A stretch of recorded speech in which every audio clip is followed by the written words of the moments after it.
ɓiɓɓe fulɓe andu diine maɗa fedde heblo sukaɓe afrique takkusana yoni to gudduɗi ndeɓe nder galle Abdoulaye Maliki Abdoulaye Tamboura kon waktu yoni ha to ɓoki jaɓe to leggal Madina Bosa e nder galle Lamine Ba guiɗo Pular e ko taari ɗum kala ene jiya e gardidi kabruji men to ɓoki jawe finoɓe to leggal Madina Bosaya dentiɓe kolliti konngol Pular ko wi wonande laaɓala woni kala so tawi neɗɗo laaɓi tan sellat ɗum jeeyi sababu noon cellal woni afo ngaalu kono heɓoto koye laaɓal ɓe denti gam fittude leegal e laɓɓinde ñonkoto kewɗo goɗɗo hen ma en kettoyo musidɗo men Lamine Ba guiɗo Pular to leydi Mauritanie jillu hoorejo ndi jillu balɗe ɗiɗi hanke hande toon to hawdiri sharqi projet ji kewɗi fawi toon tufere gam darnude lawol Chamima en kettoyo musidɗo men wonande Alhassana Oumar Mbotia to leydi Mali Bamako oɗo saaha firti sifande nandiral kañum e Niger kala taw koye nandiral ken woni duuɓi capanɗe joyyi hakkude men leydi France gam ko fate entreprise aji France tawiteɗi to leydi Mali kam e Niger kala ma mbattu yobde kala kay ko société ji joɓata kala ɗo e lebbi tati to leydi Guinée Conakry appui de la commission internationale gam wallude yiilade laamu leydi Guinée biyeteɗo colonel Pivi walla mbiyen Claude Pivi mo ganduɗa dogɗo kaso ken tolno joni e lewru fawdu kabruji men maɗen ha to Burkina Faso Sierra Leone Guinée Bissau Nigéria ma en jaaha to Benin Côte d'Ivoire kamin joolama jaɓeri musidɓe tedduɓe woto goɗɗe joni jañoɗen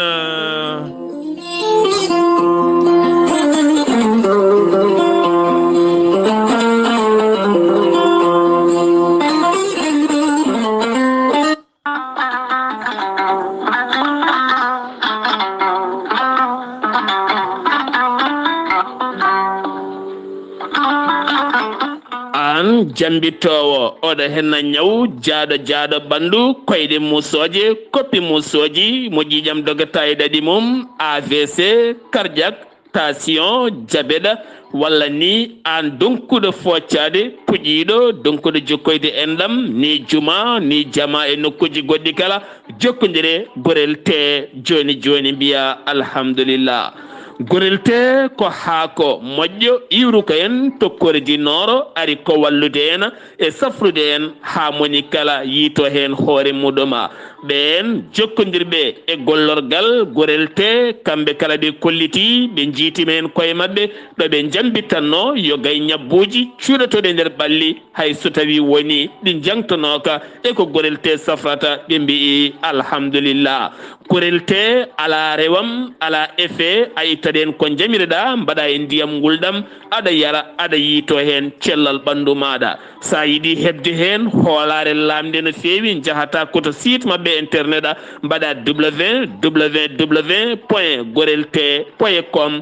janggana hoore maɗa joni kala ko gorel te safrata kala sa yiiɗi jokkodirde e tonggode gorel te so tawi gonɗa koto Pikine jokkodirta koye biyeteɗo Samba Touré mbatta ko 77 814 95 15 walla so tawi koto marché aslem gonɗa jokkodirta koye Oumar Gueye 77 640 37 88 so tawi noon gonɗa koto Guijilon walla Agnam jokkodirta koye Mame Diayel Sy mbatta ko 77 979 76 38 so tawi gonɗa koto Kanel e ko taari ɗum kala jokkodirta koye Aissata Abdoulaye Dioba mbatta ko 77 169 31 65 so tawi gonɗa koto Ranérou Ferlo e ko taari ɗum kala jokkodirta koye Ceerno Abou Diallo mbatta ko 77 544 00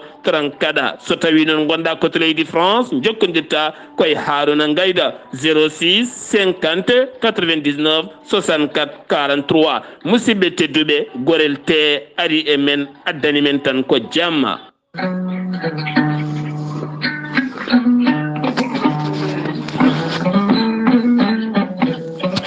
aadi bil aadi salade aadi ɓuuri firtude aadi ceerno Djiby Sy wi ko firtata aadi mo aadidiri e jande weltare ɓiɓɓe fulɓe andu diine maɗa ceerno Djiby Sy ko wittiyanke leɗɗe ko safriyanke safruji fina tawa ceerno Djiby Sy ko jaadindo ɓala walla eddanawal kala omo safra rafiji kewɗi ɗi jiida ciirol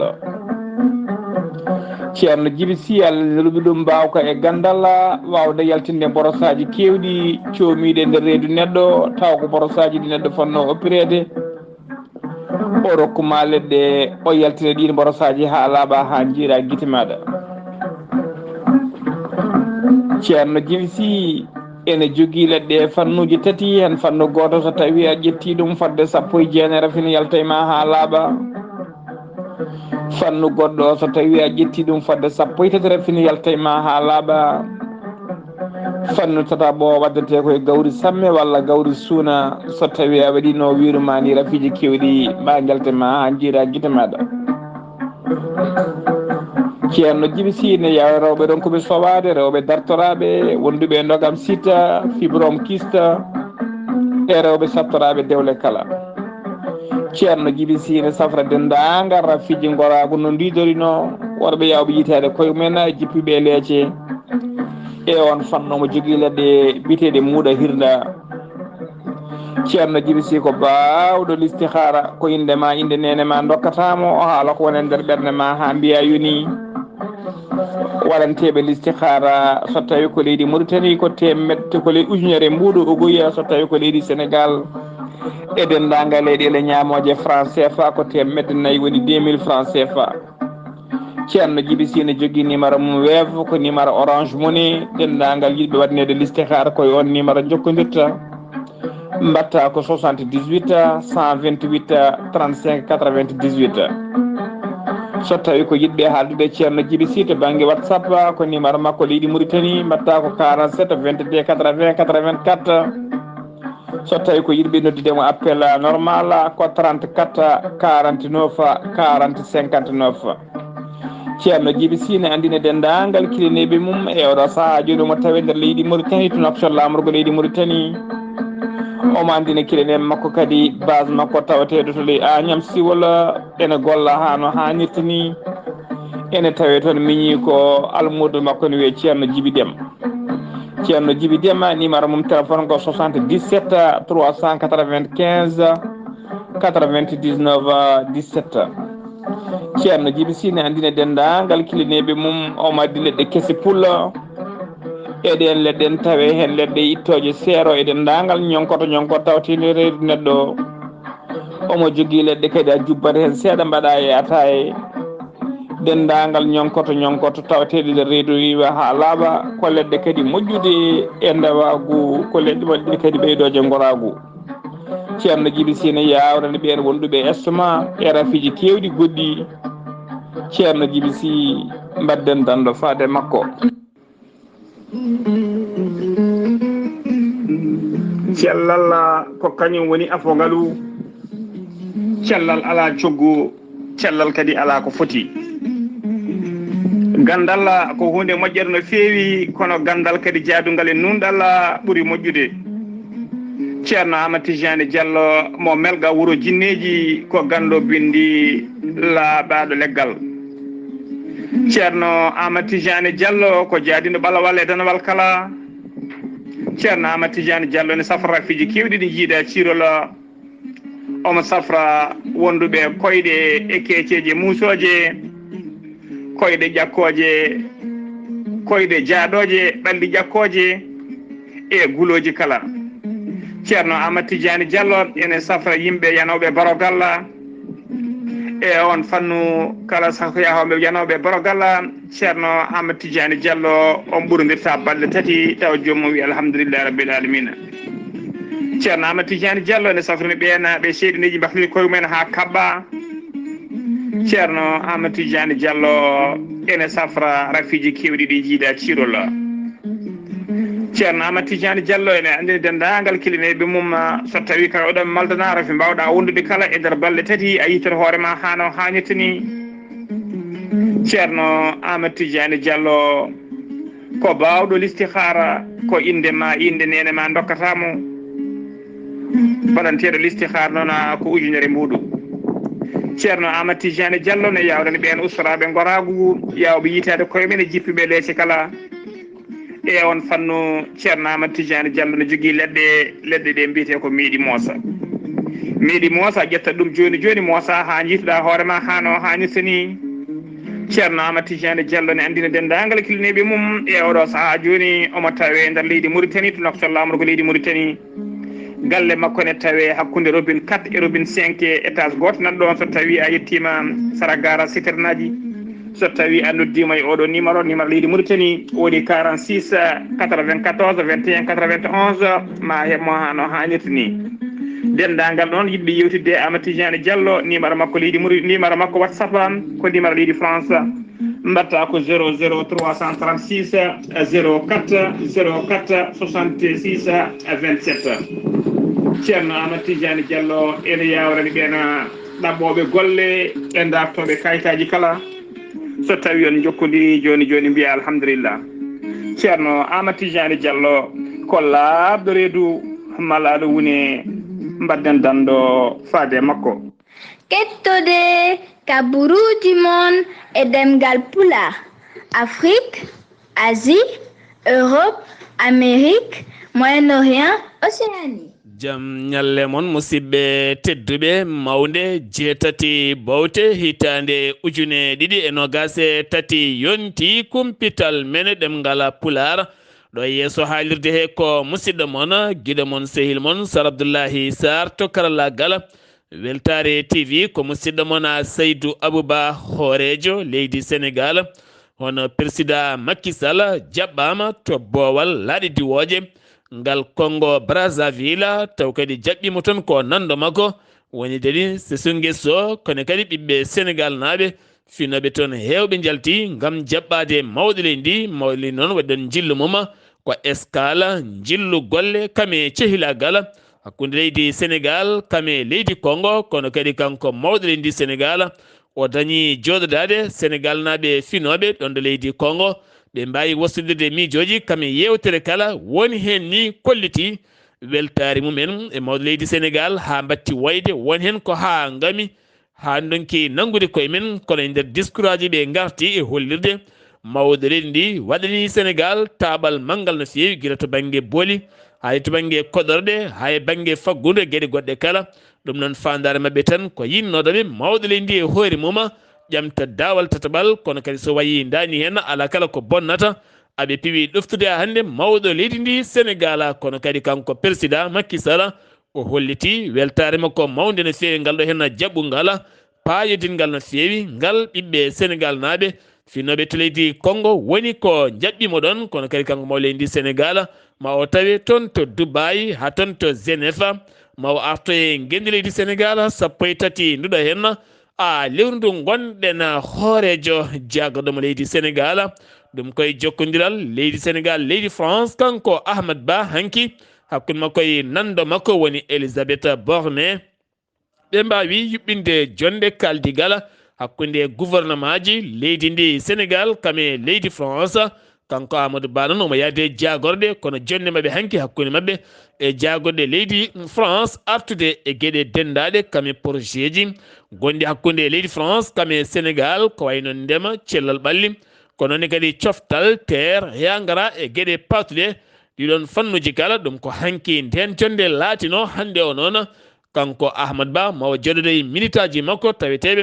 toon to leydi France ngam hollirde ɓe kuccam golle lappol dawrugol ngol o ummini ngam gembanade hitande fande so jomiraɗo haaji hande o noon ko station mawɗo hakkude kay wonande ɓen heedanɓe oustage Oumar Sall mo ganduɗa hande kay jeetati ndu lewru dari e yeeso tribunal de Dakar wonande yaadi makko kolliti moɓodiral manggal no fewi ɗon ɗo yeeso tribunal ɗo kono hay so nden kay kisal ɓeydama ko wona ɗum ko noon wonande yaadiɓe oustage wonande yaadiɓe yaadiɓe nonne kadi yaadiɓe jafuɗon wonande yaadiɓe oustage Fattah Sarr onne kadi ko jeeya e portuɓe plainte ko fate banggue konnguɗi ɗi o yaltinno ngam konnguɗi ɗi jooɗani farude Tijani yankoɓe kanko on oustage Oumar Sall nangganoɗo gila 15 lewru novembre tawetede juuɗe dadiɓe ganduɗa noon ko hande jogori darade yeeso suudu ñawore ala kala ko keɓɗen hen haydara haɓade ko fati banggue cyber criminel jeeyi sababu noon gardiɗo ngal catal kaɓotogal oɗon fannu woni Awa Ndiaye taw kadi gardiɗo CDP hakkude makko e ɓen wonande toppitiɓe nden kay kisal cyber criminel kamene wonde RTP ɓe mbawi joddade hanki gam sifodirde ɓeydude nden kay kisal internet ɗon ɗo ɓiɓɓe Sénégal naɓe kay ngakki jogade nden kay kisal to banggue donné mobile aji mumen walla donné personnel ha tenti noon ko fate banggue kanko Awa Ndiaye haɓatoɓe gueɗe ɗen jooɗani nde tawno sanate internet aɗa yi toon gueɗe ɗe ganduɗa rokkani huruma ɓiɓɓe leydi ndi Sénégal sukaɓe worɓe kame hewɓe hay mawɓe kala guilay photoje hay vidéo ngaji gam himmirande nden ka e kisal oɗon fannu kala keddotoɗen koye leydi Sénégal gartaten kene photo wonde duuɓi nogas e tati taw kadi ganduɗa ko harende alda e dartugol on combat noon woni gardiɗo association taw ko ɓen rafaɓe to banggue rafiji hakkillaji woni Asmane Diom heeɓi fandare mum ɗon kayɗo heeɓi ñiɓirde ganduɗa toon to Kaolack taw kadi ene wawa ƴettede en charge wonande ɓen rafaɓe rafiji to banggue hakkillaji beele joomen mbawa safrade taw kadi ko safruji moƴƴi no feewi keddoɗen koye leydi Sénégal jeeheten ko ha toon to Thiés subaka hanki o ko accident musɗo waɗi sara stade municipal Mandiaga Soumaré ha ganduɗa ko bis goto walla mbiyen ni ko Ndiaga Ndiaye goto dogannoɗo dogdu sattudu kañum feeri moto Jakarta on dognanoɗo moto ne wonde élève tokoso janggoyannoɗo école franco arabe on noon oto ko ɗon waddasi guel cukalel guel kam ko ɗon wasi fittanu mum ɗon noon dognanoɗo Jakarta o manawa ha to hôpital ko toon wasi fittanum kanko on dognowo on Ndiaga Ndiaye ko ɗon tan waɗe ladde dogui hade ɓen kay fabotoɓe garde kono ɗo saaha woni koye jiilaw ten kadi hewɓe settiɓe omo doganno dogdu sattudu no feewi ɓuuɓole jangde ɓe mbi kamɓe de ɓe mbawa muñje basala hay soɓe maaye ɗeɗo henna maaje jeeyi sababu laaɗe ɗiɗi nanga hecciyanke o kanji ɗiɗi kalɗe nanga koto banggue Saint-Louis taw koye maayo welgo faade maaje kaɗɗe kene wona capantato neɗɗo nangama hen tottama service toppitiɓe ɓen ɗannotoɓe ɗanle ɗe ndewani lawol ɗen laaɗe ɗiɗi kala hawde saaha mo gonɗen caggal teskede jangol ari tene kadi nder to ko keneli ɓooli haɗani kam cuusal ɓen ha hande wiyoɓe koko natata e ɗeɗo henna ma je crédit mutuel ko banque mo ganduɗa kewɗo ñamlude yimɓe ha tente rewɓe noon beele kadi mbawa umminde projet ji mum oɗo saaha woni koye kaya mbeya musto no fewi ɗon kay ɗo wasi kene tolno e 550 millions ma wonoy ni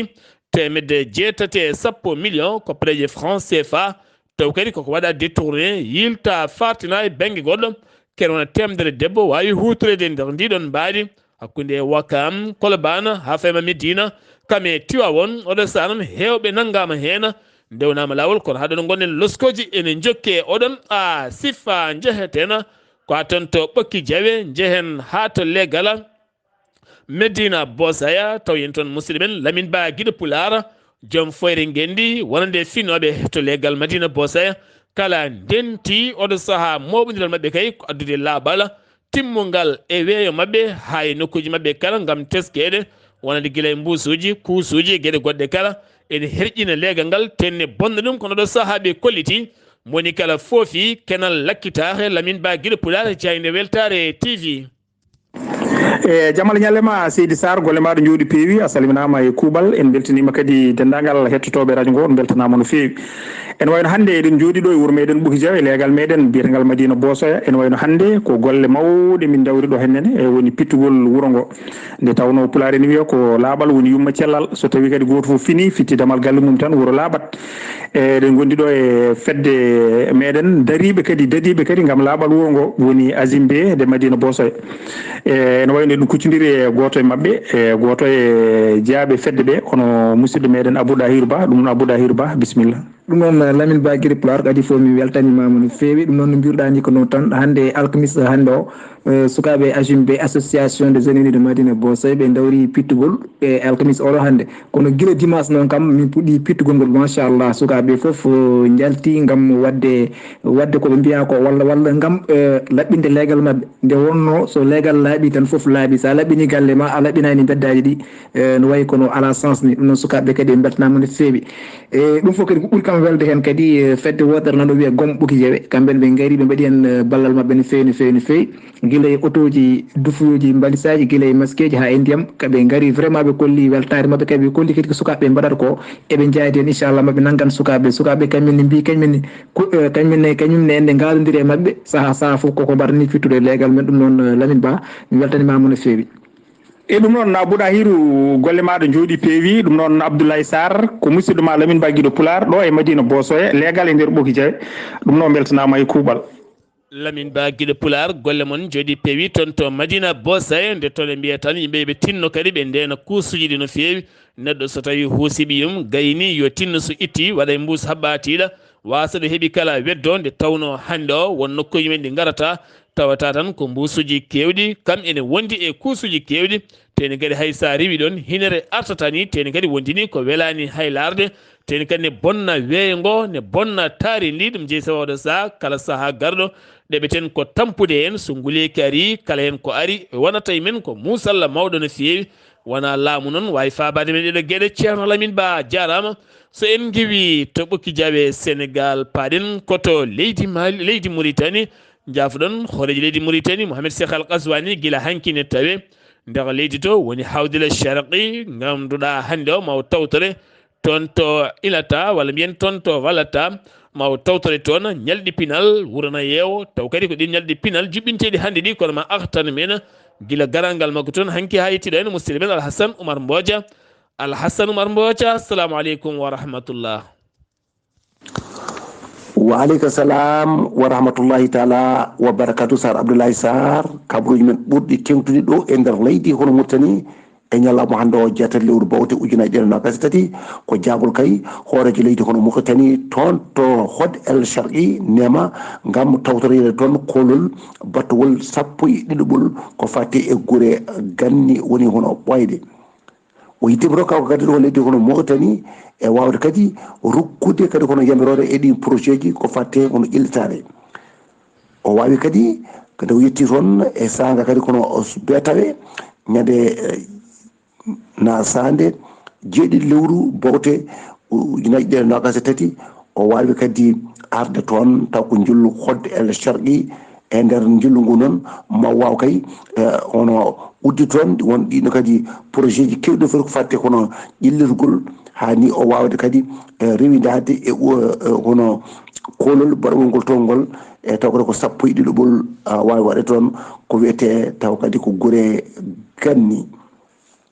kanko kadi wona leydi ni Mauritanie nde yetti toon nde e kanko wawi kono jaɓɓade to aéroport mo Hod El Sharqi ko on gouverneur biyeteɗo Isselmou Wul Sidi wondude hono président de la région wondude Mohamed Tijani e gardiɗo hono falde woni maire Sidi Mohamed Wul Mohamed ɓurɗo andede El Jawda wonde commandant de la 5e hono région militaire général Abdoulaye Mohamed Sidi Eliman ene wonde en sarɗiyankoɓe hani e ardiɓe palɗe diwan o e nder noon kanko nde yetti nde mintireɓe woni huniyankoɓe mbawi kadi addandemo ruttudemo hono teddungal e arde ɗon kay e wawde kay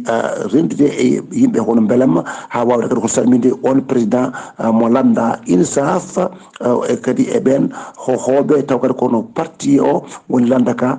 landa keɓal laamu hani e cadre uji mabɓe e ɓen yontaɓe taw kadi ko diwan o ɓe foof gari toon gam weltanademo ɓen noon jibinande nde kadi taw kadi Hod El Sharqi mbawi yaltude e keewal gam jaɓɓademo toon kanko jaɓɓade mawɗo leydi ndi e wawde kay ƴettude ɗen pancarte windude hen gueɗe mantinde ɗe wonnoɗe sanga kay duuɓi mabɓe ko nayyi ɗi waɗe e laamu ngu ɗum noon e nder toon to diwan to hani ɓe mbi noon e diwanuji kadi e dendagal leydi hoɗo Mauritanie fof o waɗi ɗon gueɗe baɗe noon kanko horejo leydi ndi o wawi kay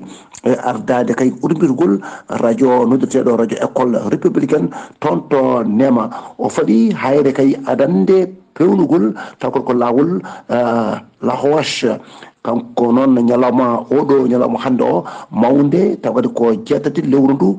ndu gonɗen ndu ma waw kay uddide toon taw kadi kolol noddutegol hono kolol taw ko guure ɓoyɗe toon to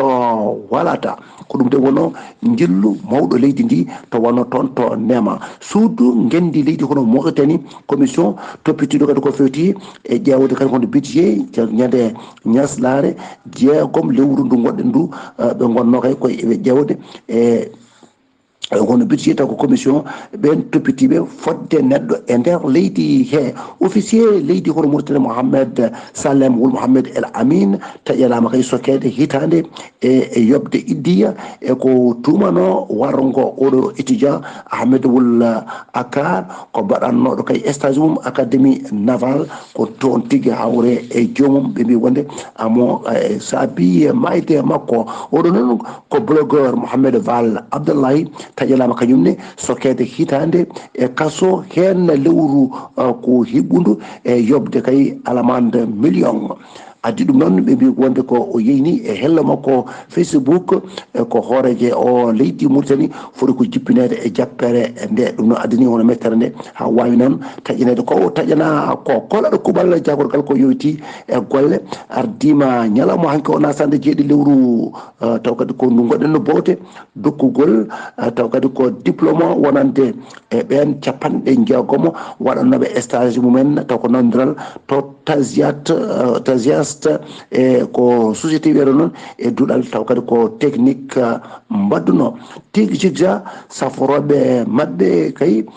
taw kadi ko guetti ko wiyete kadi taw ko ñawtima e wofde debbo goto jaro e duuɓi capanɗe tati ko itta hen noon ɓe mbima won kiloji taw kadi ko jeeɗiɗi bandiraɓe musidɓe tedduɓe ko ɗo de Sar Abdoulaye Sarr kaɓri men mo tengtude ɗo e nder leydi Mauritanie ko ɗo maraw ko jowiɗen taw wonno koye dande musidɗo moon Alassane Oumar Mbocci gorko mo sarno gam weltare ɓiɓɓe fulɓe andudinema fedde heblo sukaɓe Afrique weltare Ayawo TV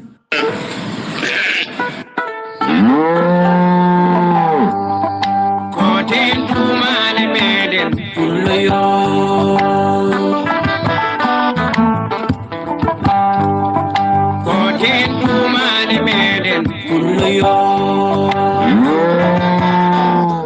koten tumale men Alhassane Ndiaye wela segene golle ma jooɗi peewi walla mbiyen ni Alassane Oumar Mbocca golle ma jooɗi peewi sen gewi to leydi Mauritanie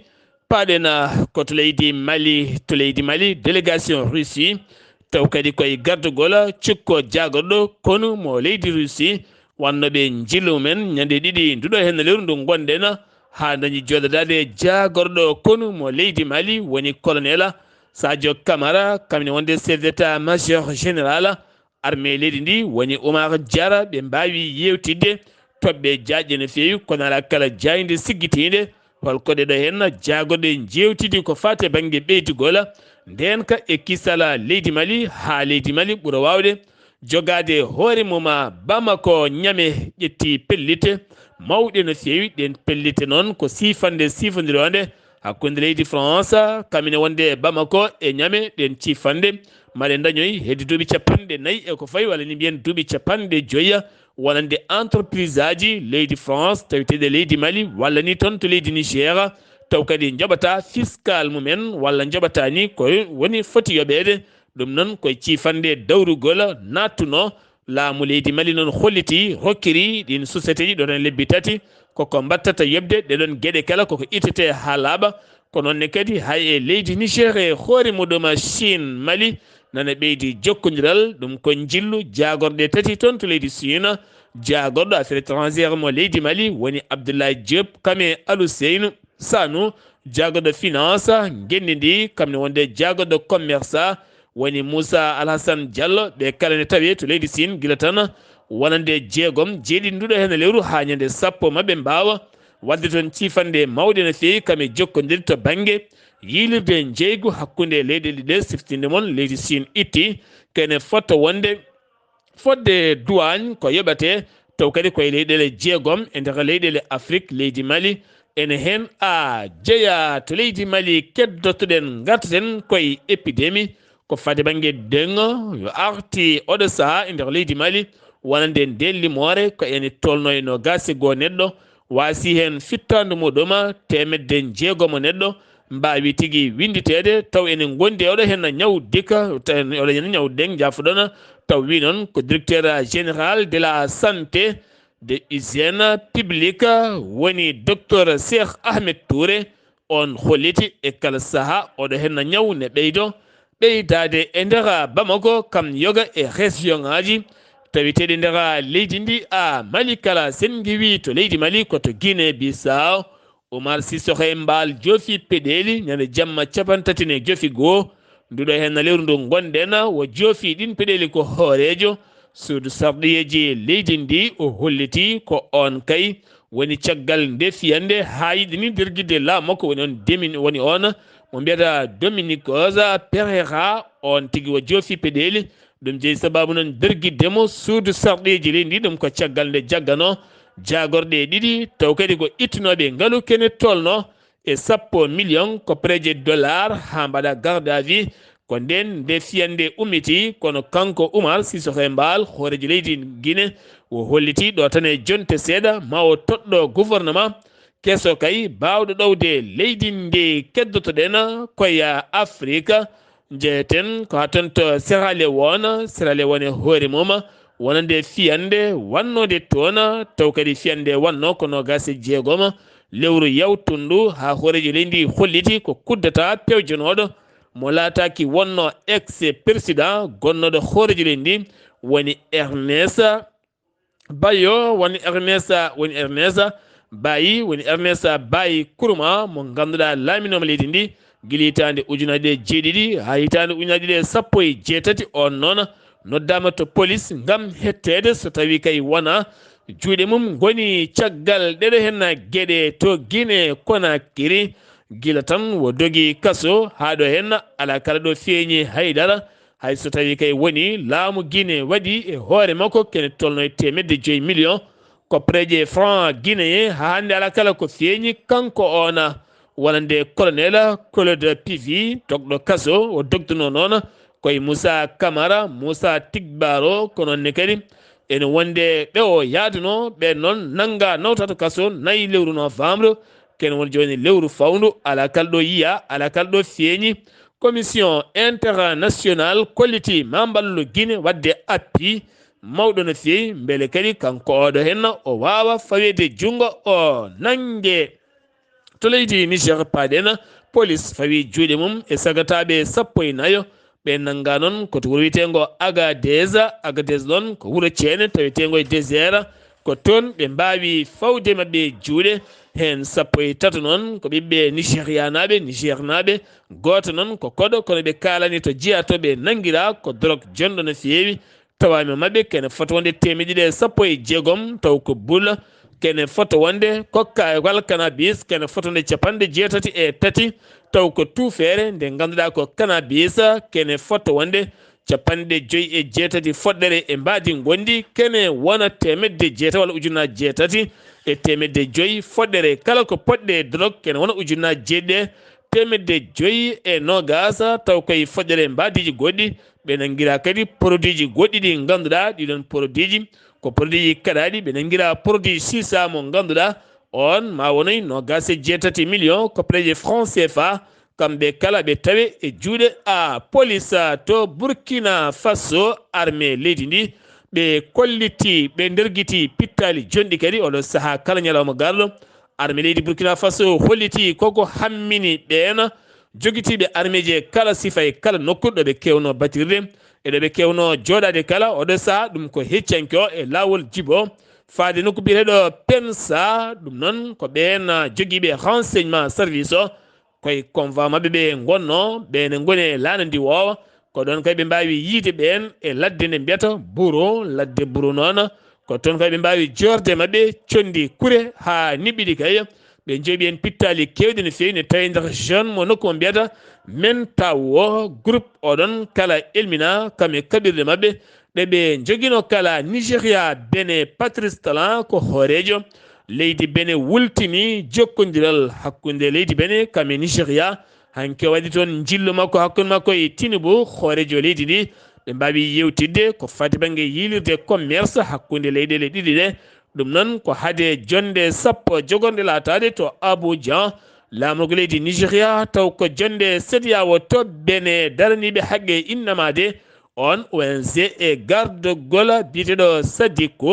Sadiko Ayo Alo o holliti caɗele ɓen dumbaɓe kasoji won hen mbaɗi duuɓi sappo ɓeɓe duuɓi sappo e joyyi ɓeɓe duuɓi sappo e jeegom ha ɗo meeɗa darade yeeso suudu ñawore beele neɗɗo nangue Benin udde daro e yeeso ñawore ñaaɓe wontini ko caɗele mawɗe no feeɓe e rima wonande laamu leydi Benin nde yurnito ɗeɗo henna gueɗe neɗɗo so nanggama uddama ene moƴƴi ñaaɓe anda kam no foti leloto e nder kaso to Côte d'Ivoire cité de la CAN 2023 hewɓe fédération ngaji football en kolliti jippota koye oɗon cité laamu leydi Côte d'Ivoire ƴettino pellital mahade cité taw ko cité moƴƴo joɗɗo no fewi wonande ɗen fettiyankoɓe foot koye guela 2024 taw koye kawguel kuɓeri Afrique so gari mbawa jippade ɗon ko wayno Burkina Faso Maroc Guinée ɓen kolliti jippota ko to cité la CAN beele oɗo saaha so tawi ɓe jippima toon ene gasa ma dañ ɗeɓe ndendi équipe ɓeɓe pettitta e groupe goto ɓen ma mbawa ñukkidadeɓe walla fétisaji ko wayno dabare e goɗɗum gala ɗum noon ɓe jippotako to nande ni janggo Côte d'Ivoire hewɓe kolliti nokkuji tirɗi haalisaji hewɓe ne keeɓa hen faux billeji ɗum noon ɓe gullitima police ne wonde banque BCEAO ɓe noon gummini oɗo saaha contrôle manggol no fewi gam dartinde ɗeɗo henna gueɗe to joolam jaaberi balɗe 7 hande ko jeygue fuɗɗiti hakkude Israël kame Gaza jamma hanki o tan wi jagorɗo cellal ɓallimo Hamas kene tolno e 4 fittandu heddima hanki tan e fiyande bonde wande to Gaza kame Jabalia ha ferma Khan Younes ɗiɗo nokkuji kala piyande bonde guila tan 7 octobre ha yettiɗo henna kene tolno e 17 ujunere pawɗo temedere 97 fittandu woni ko itta ko ɓuren hewde ko rewɓe e sukaɓe ndeɗo henna fiyande nde Israël jokki wadde nder Hamas kame Gaza e hoore muɗuma États-Unis de Amérique ɓi Joe Biden darima e yeeso juge ñawowo o nanguiɗan ko fraude fiscale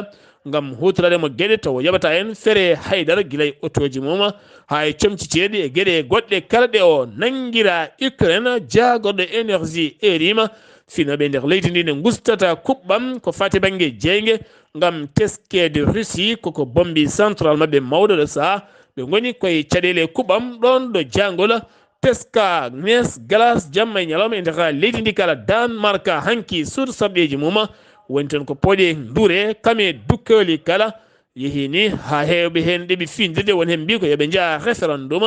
ɓuuri fewde ɗum noon ko yidde addu toon loi kuulal ko heddi hen ko kala ken wiye deftere Qur'an walla bible walla tawrata walla defte juulirde goɗɗe kala hay goto ala droit fodde segde ɗum walla duppude ɗum e ndin mbaɗi ɗum noon ko yidde ustude fitinaji e leyɗele arabeɓe hay leyɗele julɓe kala gam teskede Danemark e kala saaha aɓe kewi jaggude Qur'ana ɓe ceeka ɓe duppa ɗum gam yidde mettinde ɓerɗe julɓe ɗum noon beele leydi ndi wasa juñede to banggue julɓe jeeyi hanki sababu sarɗiyankoɓe mabɓe gooti toon kuulal te 94 ɓen mbi ko eyi ngal kuulal yo lawɗine 97 ɓen mbi ko ngal kuulal ɓennata kono kuulal ngal ɓenniti hankkadi ni ko hedden ko kala kay duppuɗo deftere kone wawi wonde kala so tawi nanggama kay koye lawol cattugol a rewnete Armani hakkude men Azerbaïdjan caggal pelɓodiral bongal bandugal toon to Haute-Karabakh ha ganduɗa holliti jeyɗon ko Azerbaïdjan hanki onon ɓe jododima hakkude hoorejo leydi Azerbaïdjan kame hoorejo jagoɗo mo Armani ɓe mbawi haaldude nandiral to banggue wostodirde dumbaɓe taw koye guerre ɓennunoɗo kene tolno 52 taw ganduɗa ko on prisonnier taw kadi ko armé leydi Armani koninko mum mbawa ɗaccitede ko noon kadi koninkoɓe ɗiɗo ɓe Azerbaïdjan mbawa ɗacciteden kono kadi ɓe pooti maɓe moƴƴitina gonangal hakkunde leyɗele maɓɓe kala musidɓe tedduɓe ɗum ɗo henna wonno kabroji garanden kikiɗe hande o ɗo yesso haalirde he ko musidɗo moon giɗo moon sehil moon Sar Abdoullahi Sarr ketki malaki jaam yo jamal hiranen so haaji jomiraɗo ala ko faddi ñalawma janggo mo ketto musidɗo moon haali Abouba